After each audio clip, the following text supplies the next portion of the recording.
Act 2025 जो बनाया है, जिसको अभी पंजाब असम्बली कैमा कमेटी को पेश कर दिया गया, जिस पर अभी डिस्कशन होना बाकी है। मुझे जो मेरी सोच है उसके मुताबिक ये कानून जो है वो अवामी लिहाज से बिल्कुल सही नहीं है। इसमें उन्होंने एक बल्दियात का लिबादा ओढ़े हुए डिप्टी कमिश्नर को मजीद एम्पावर कर दिया। चीफ एग्जीक्यूटिव और जो अरबाब इख्तियार है वो इख्तियारात निजी सतह पर मुंतकिल करना ही नहीं चाहते। जो इलेक्टेड लोग हैं वो एक डिप्टी कमिश्नर के मातहत उसके आगे बिल्लियों की तरह बैठे होंगे। मैं हूं अफजाल तालिब और आप देख रहे हैं एक्सप्रेस डिजिटल। मौजूदा हुकूमतों या साबका अदवार की हुकूमतें तमाम सियासी इख्तलाफात के बावजूद एक बात सब में मुश्तरक है, वो ये है कि ये चीफ एग्जीक्यूटिव और जो अरबाब इख्तियार है वो इख्तियारात निजी सतह पर मुंतकिल करना ही नहीं चाहते। अगर हम पाकिस्तान में निज़ाम हुकूमत की बात करें तो कौमी असम्बली और सूबाई असम्बली के बाद तीसरे टियर के तौर पर बलदियाती निज़ाम को देखा जाता है। यहाँ पे सबसे ज़्यादा आबियारी और थर्ड टियर के तौर पर जो बलदियाती निज़ाम है उसकी बेहतरी के लिए काम जो है वो आम ये दौर में हुआ। सबसे गोल्डन काम जिसे साबका दौर में भी और मौजूदा निज़ाम में जनरल मुशर्रफ मरहूम का दौर था, आज जिन्होंने बलदियाती निज़ाम 2001 अरेंज किया, जिसकी वजह से तमाम लोगों को उनकी डोर स्टेप पर तमाम सहूलतें मुयसर थीं। लेकिन उसके बाद आने वाली हुकूमतों ने सियासी हुकूमतों ने आमरीत का दौर कहकर उस बलदियाती निज़ाम को तब्दील कर दिया। अब मौजूदा गवर्नमेंट ने 2025 बलदियाती एक्ट 2025 जो बनाया है, जिसको अभी पंजाब असम्बली कैमा कमेटी को पेश कर दिया गया, जिस पर अभी डिस्कशन होना बाकी है। इसकी जो हद्दो हाल अभी तक सामने आया उसके मुताबिक तो जो है वो बलदियाती मुंतखब नुमाइंदों को ब्यूरोक्रेसी के मतहत कर दिया गया है। और जो अभी तक जो सूरत सामने है उसके मुताबिक चीफ एग्जीक्यूटिव ख़ास तौर पर पंजाब के जो चीफ एग्जीक्यूटिव हैं वो तमाम अख्तियारात अपने पास रखते हुए इनको कंट्रोल कर सकेंगे। लाहौर समेत पंजाब के बड़े 5 शहर जिनमें फैसलाबाद, मुल्तान, पिंडी और गुजरांवाला शामिल है, जो बिग सिटी जिन्हें कहा जाता है, उनमें मेयर कोई नहीं होगा। जैसे लाहौर का फादर ऑफ सिटी जिन्हें कहा जाता है, लाहौर का कोई आइंदा इस सिस्टम के तहत मेयर नहीं होगा। इसी तरीके से मेट्रोपॉलिटन कॉर्पोरेशन भी ख़त्म कर दी गई, ज़िला कौंसिल भी ख़त्म कर दी गई।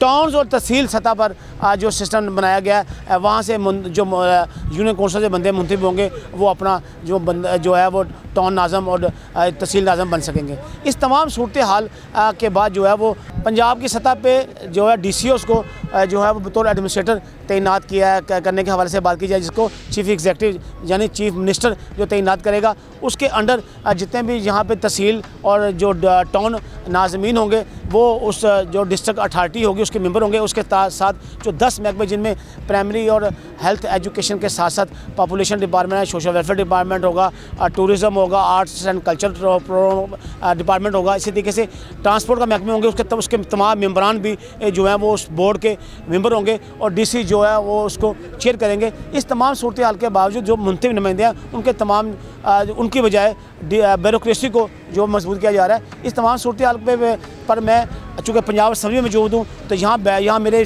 पीछे पंजाब असम्बली के अरकान के मैं ये सवाल करूँगा और कर रहा हूँ, बल्कि उन पर अरकान असम्बली ये सवाल कर रहा हूँ कि वो पार्टी हैं जो जमहूरियत की अलामतदार हैं, क्या वो अपने थर्ड टियर जो बलदियाती निज़ाम है उसको मजबूत करने में अपना किरदार अदा करेंगी।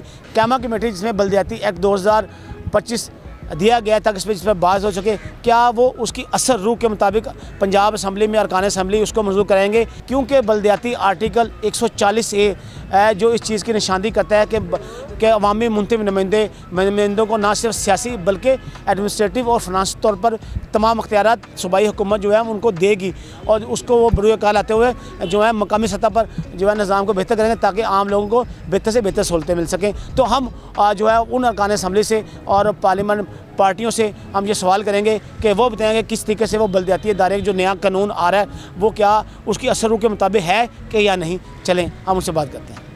बल्दियात का काम है डेवोल्यूशन।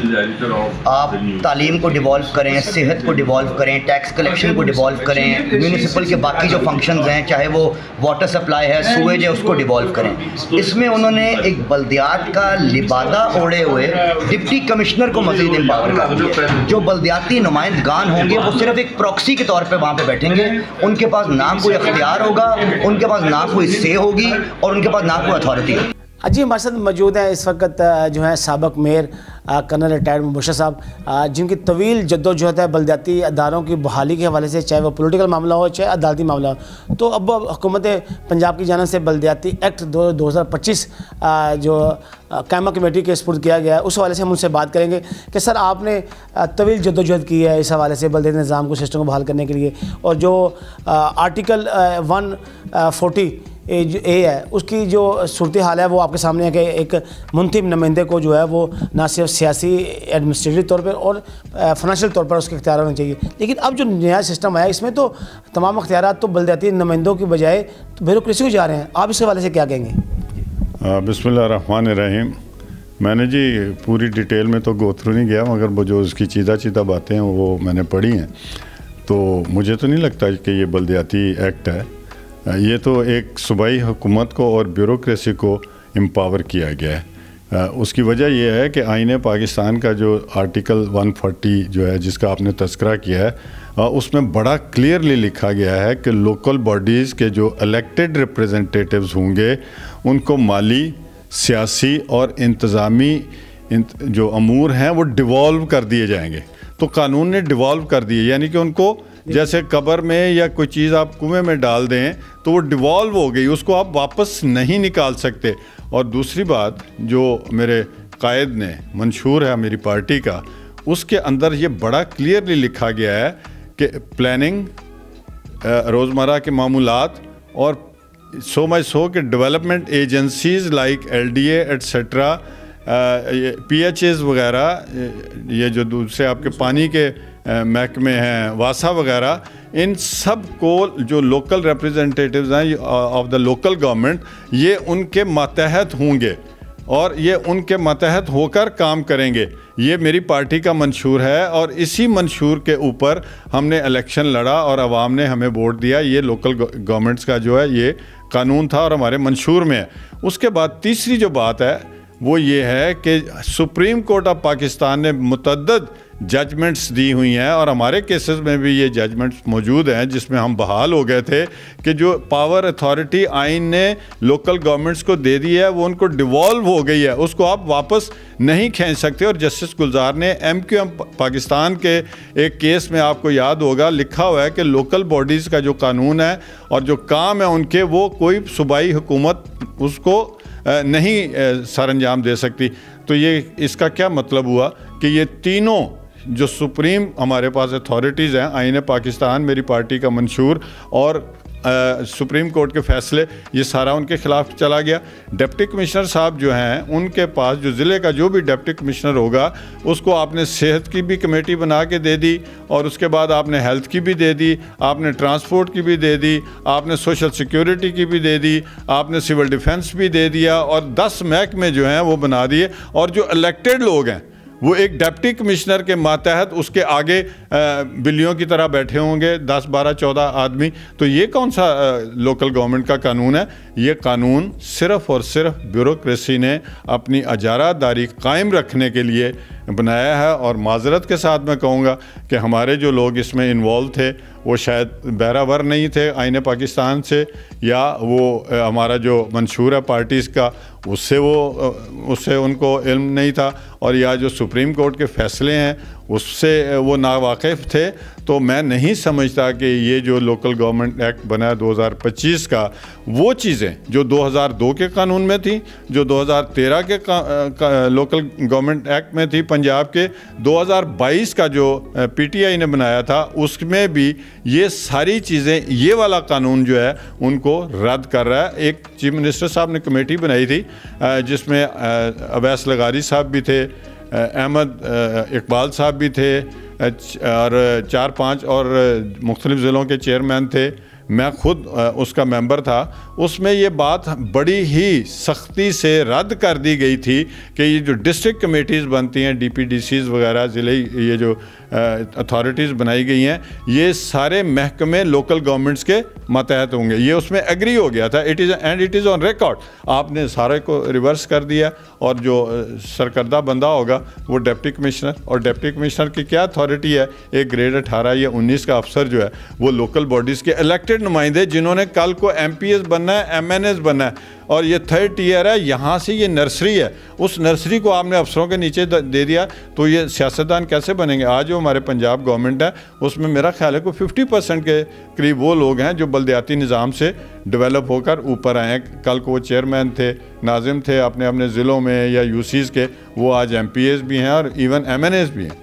तो कर्नल साहब, अब चूँकि आपने मंशूर की बात भी की, आपने कानून की बात भी की, तो अब आप अपनी जो हैं, चूँकि आपके कायद मियां नवाज शरीफ साहब हैं, उनकी बेटी CM हैं और प्राइम मिनिस्टर जो हैं उनके भाई हैं, तो आप अपनी हुकूमत से क्या मुतालबा करेंगे कि बल्दियाती हवाले से? देखिए जी, अभी तो असम्बली की कायमा कमेटी के पास गया और इंशाल्लाह मुझे पता है कि वहाँ पर हमारे इतने फ़हम फरासत वाले लोग बैठे हैं कि वो, मैं नहीं मानता कि वो इस कानून को एक्सेप्ट करेंगे और वो चीफ मिनिस्टर साहब के पास डेफिनेटली जाएंगे ये इस्तदा लेकर कि ये आइनी तकाज़ों की मुताबिकत के लिहाज से ये गलत है।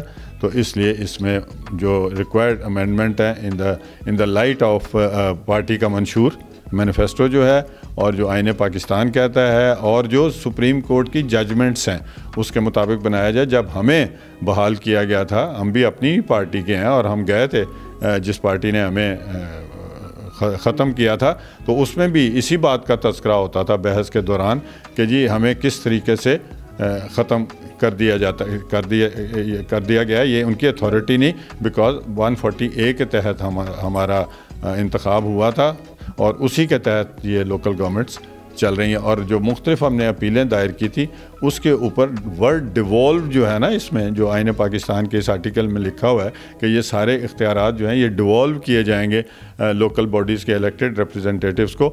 उस डिवोल्यूशन के बाद आप उनको दोबारा खींच के इख्तियार जो है वो अपने हाथ में नहीं ले सकते। और इंशाल्लाह मुझे पूरी उम्मीद है कि ये जब चीफ मिनिस्टर साहबा को कायमा कमेटी के लोग या जो मेंबर्स हैं रिस्पेक्टेड मेंबर्स वो जब जाएंगे तो डेफिनेटली इसकी अमेंडमेंट्स आएंगी। सर, बज़ाहिर तौर पर तो मुझे लगता है कि ज़ीशान साहब जो सूबाई वज़ीर बल्दियात हैं उनकी कायमा कमेटी को लाने से पहले वो लाजिम बात है डिस्कशन हुई होगी। लेकिन अगर फ़र्ज़ करें कि वो यही सिस्टम जो है, जो लगता है कि चूँकि अब तक जितने भी कानून साजी हुई है, जो भी बिल पेश किया गया वो अक्सर राय से मंजूर कर लिया गया, तो अगर ये बिल मंजूर हो जाता है यही सेम, तो इस पर फिर आपका क्या रद्द-ए-अमल होगा? देखें, फिर तो ये मेरी पार्टी की पॉलिसी है ना, तो मैं तो पार्टी की पॉलिसी के अगेंस्ट नहीं जा सकता। हो सकता है उनको मेरे से ज़्यादा बेहतर दलाइल का पता हो या उनके पास ज़्यादा बेहतर रीजनिंग हो, फिर तो मैं आमीन, यही हो सकता है। बाकी ये है कि मुझे जो मेरी सोच है उसके मुताबिक ये कानून जो है वो अवामी लिहाज से बिल्कुल सही नहीं है और ये हमारी पार्टी को तक़वियत देने की बजाय हमारी जो नर्सरी है, जो लोकल गवर्नमेंट्स के नुमाइंदे हैं, वो सप्रेस होंगे, वो ज़हनी तौर पर दबाव का शिकार होंगे।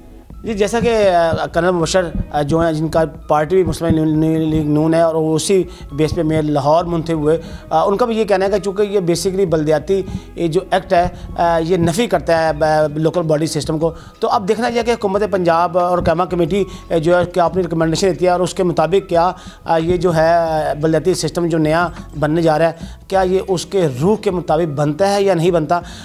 चूँकि अगर नहीं बनता तो नेचुरली बात है जो दीगर पार्टियाँ होंगी इसके किसके हवाले से वो क्या मौक़िफ़ इख्तियार करते हैं, ये तो आने वाला वक्त बताएगा।